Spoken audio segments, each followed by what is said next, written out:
My name is Olivia Parker.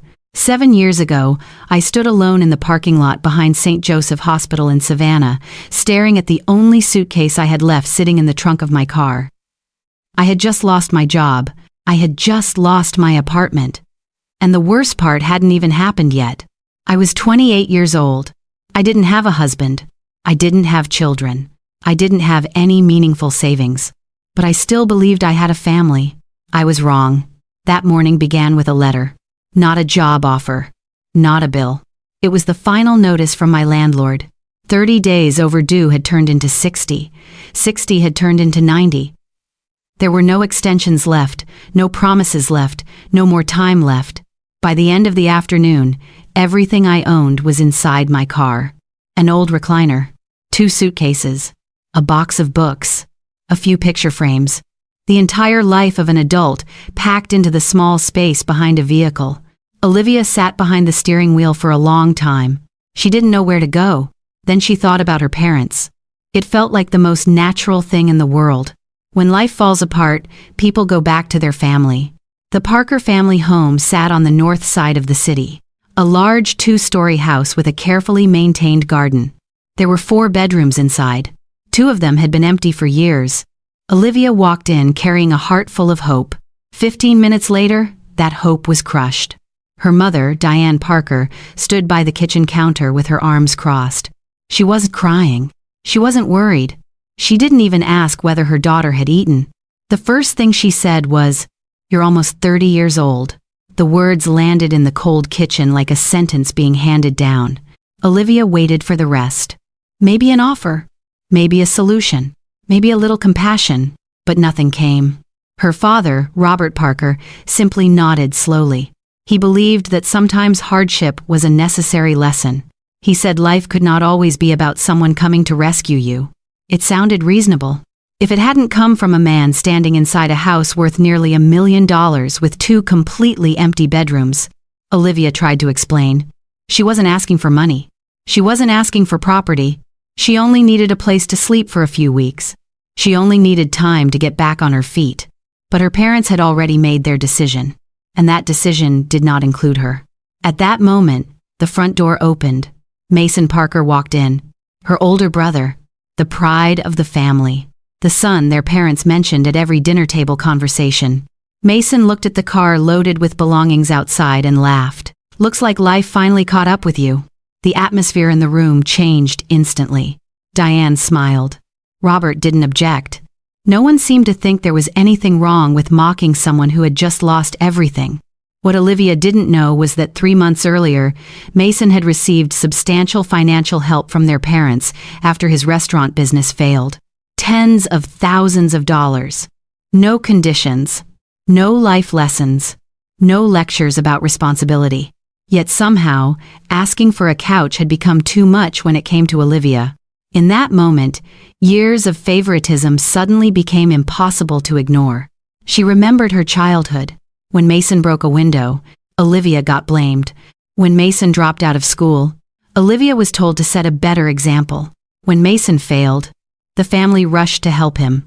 When Olivia struggled, the family called it consequences. It had always been that way. Always. 20 minutes later, Olivia walked out of the house. Rain had started to fall. No one followed her. No one tried to stop her. The front door closed behind her so quickly that it made her chest ache. Olivia sat inside her car. Rainwater streamed across the windshield. For the first time in her life, she felt like she belonged nowhere. Then her phone vibrated. An unknown number.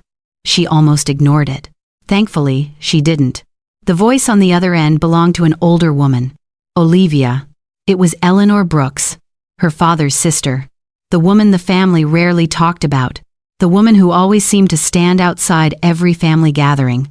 The woman Diane had never truly liked. Eleanor was silent for a few seconds. Then she asked, "Where are you?" Olivia fought back tears as she explained everything. Eleanor didn't interrupt. She didn't judge. She didn't criticize. When the story was over, Eleanor said only one thing: "Come here." Right now. 40 minutes later, Olivia pulled up in front of a small house on the edge of Savannah. Warm yellow light glowed through the windows. Eleanor was already standing on the porch, as if she knew exactly when Olivia would arrive. The door opened. She handed Olivia a dry towel. Then she said softly, "Come inside. You look exhausted."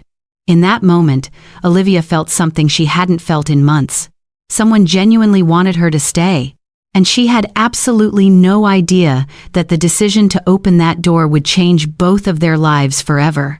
The next morning, Olivia woke up to the smell of toast. It had been months since she had woken up feeling that peaceful. There were no debt collectors calling, no payment reminder emails, no fear of having to explain to someone why she still couldn't afford to pay a bill. There was only soft sunlight filtering through the small window and the aroma of coffee drifting up from the kitchen upstairs. Olivia walked up the stairs. Eleanor was sitting at the dining table with an old notebook in front of her. She slid a plate toward Olivia. "Eat some breakfast." That was all she said. No questions. No lectures. No reminders of failure. That surprised Olivia more than anything else. After a few moments of silence, Eleanor opened the notebook. Inside was a list of companies hiring around Savannah. Names of contacts, phone numbers, addresses. There were even handwritten notes beside many of them. Olivia stared at her in disbelief. "When did you do all of this?" Eleanor shrugged. "Right after you called last night." Olivia didn't know what to say. Someone had spent an entire night trying to help her, while her own family had spent their time finding reasons to push her away. The following days passed quickly. Every morning, Olivia submitted job applications. Every afternoon, she attended interviews. Every evening, she and Eleanor shared dinner in the small kitchen. Eleanor's house wasn't large.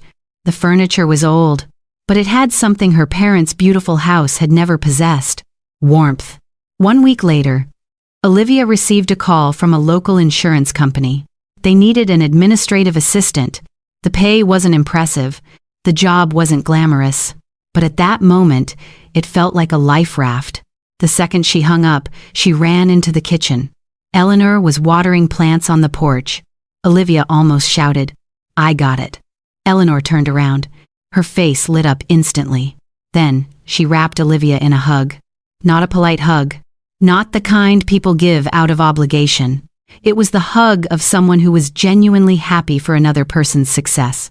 That night, Eleanor made lasagna. She lit a small candle on the table. There were only 2 of them. Yet Olivia felt as though she were attending the biggest celebration of her life. Meanwhile, the Parker family had nearly disappeared from her world. No one asked if she had found a job. No one asked how she was doing. No one asked if she had enough money to buy groceries. Except for one phone call from Diane. Olivia felt hopeful. Maybe her mother had changed. Maybe she was worried. But the moment the conversation started, that hope quickly vanished. Diane simply told her not to become too dependent on Eleanor. She said adults were supposed to take responsibility for their own lives. Olivia sat there speechless. Her mother was saying those words while living comfortably in a large home where every expense was covered. After the call ended, Eleanor noticed the disappointment on Olivia's face. She didn't ask any questions.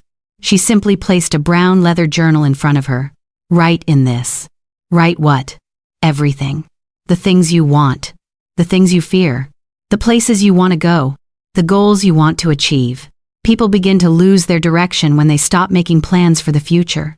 Those words stayed with Olivia for years. Page after page slowly filled up. The first goal was keeping her job, then saving money, then buying a newer car, then owning a home. Every time she reached a goal, Eleanor quietly placed a small checkmark beside it, as if she were watching a garden come back to life after a storm. But Eleanor had secrets of her own. Every weekend, she visited the local historical society. She spent hours studying old records, property documents, wills, family trees, the kind of things most people considered boring. One afternoon, Olivia came home from work and found Eleanor sitting motionless in the living room. A dusty wooden box sat on the table in front of her. The box had recently been discovered in a family storage archive.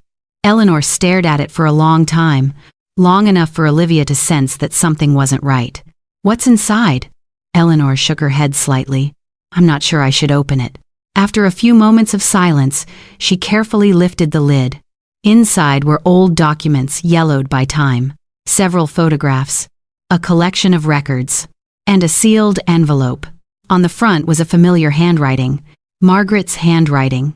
Olivia's grandmother, who had passed away many years earlier. Eleanor tightened her grip on the envelope. Her expression suddenly became unusually serious. Beneath the sender's name was a short message, to be opened only when the truth needs to be known. Olivia looked at the envelope, then at Eleanor. Neither of them spoke another word, but both of them had the same feeling. That old wooden box was hiding a secret powerful enough to change everything they believed about the Parker family. 3 years passed. Sometimes life changes so slowly that people don't even notice. Then one day they look back and realize everything is completely different. Olivia no longer slept in the small room downstairs at Eleanor's house. She had rented her own apartment. The old car that constantly broke down had been replaced with a newer sedan. The job she once started at the insurance company had grown into a management position. Every time she reached a new milestone, the first person she called was always Eleanor. Not her parents, not her brother, but the woman who had opened her door when the rest of the world had closed theirs. Throughout those years, the Parker family remained mostly silent, until they needed something. It started on a Friday afternoon. Olivia had just finished her final meeting of the day when her phone rang. The caller was Robert, her father. The sight of his name immediately made her uneasy, because he rarely called. And every time he did, there was always a reason. "Can you come to dinner tonight?" His voice sounded unusually friendly. Olivia agreed, partly because she was curious, partly because she wanted to believe things might have changed. But the moment she stepped into the old house, she knew she had been wrong. The atmosphere felt exactly the same. The judgmental looks, the forced smiles, the questions that sounded caring but were really attempts to measure her success. Dinner went smoothly for about 20 minutes. Then Mason put down his fork. Olivia understood immediately. This was the real reason she had been invited. Mason had launched a new business venture, a food distribution company. According to him, it was an opportunity that could change the entire family's future. There was only one small problem. He needed funding. A lot of funding. Diane looked at Olivia with hopeful eyes.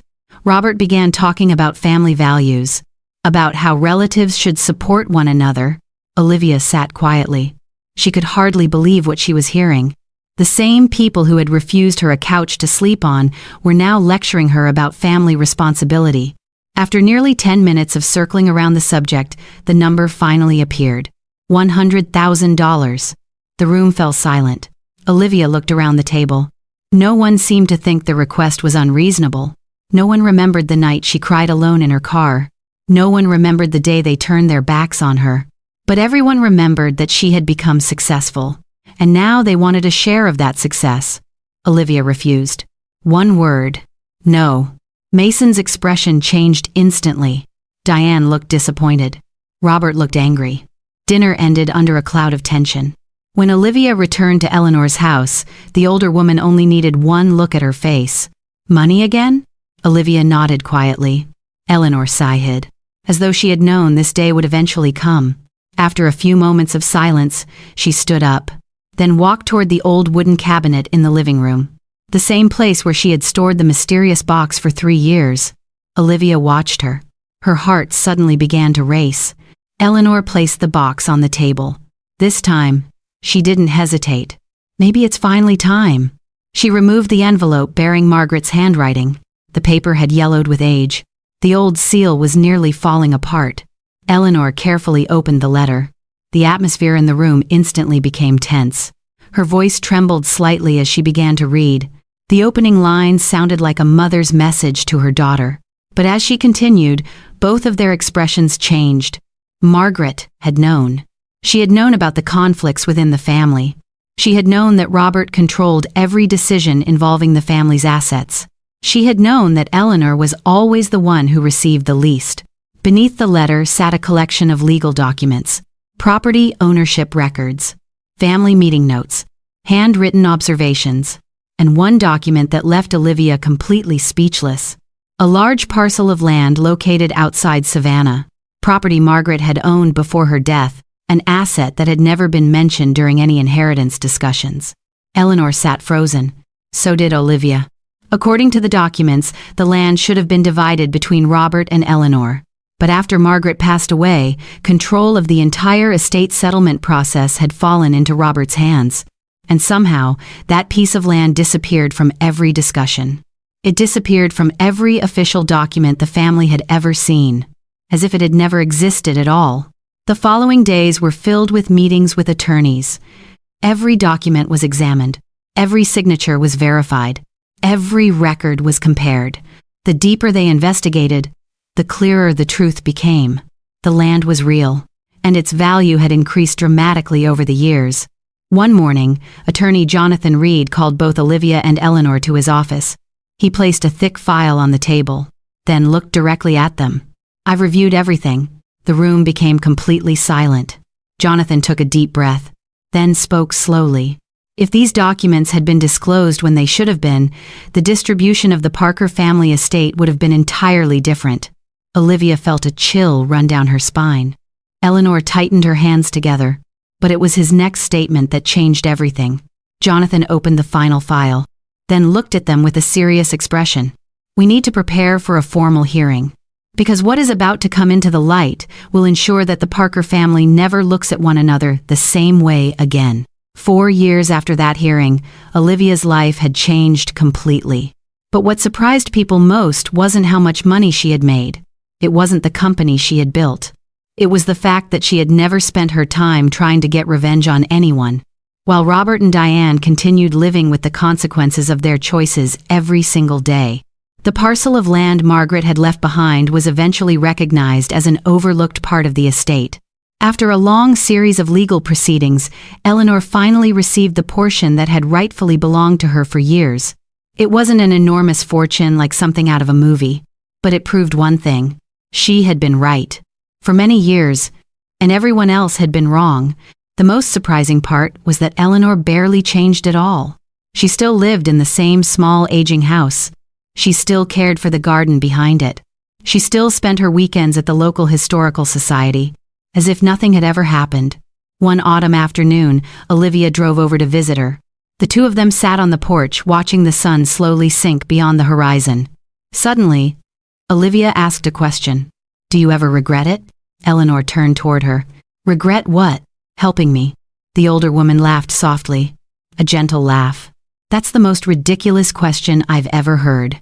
Olivia laughed too, but deep inside, she had been carrying an idea for a very long time, and she had finally decided to act on it.